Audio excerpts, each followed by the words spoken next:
POV, you found the best Thai restaurant in the South, located at the second floor ng Southwoods Mall.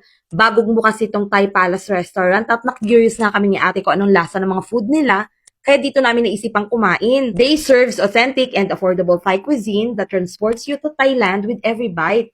Meron silang mga appetizers to main course meal.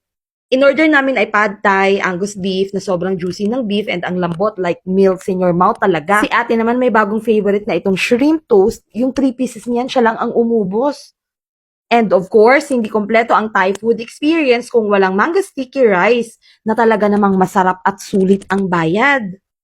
They also offer refreshing Thai drinks. Si Luna naman natuwa yung chef sa kanya kasi kada subo ba naman yummy siya ng yummy. Kaya yun binigyan siya ng pink drinks na nalimutan ko na itanong ko anong tawag.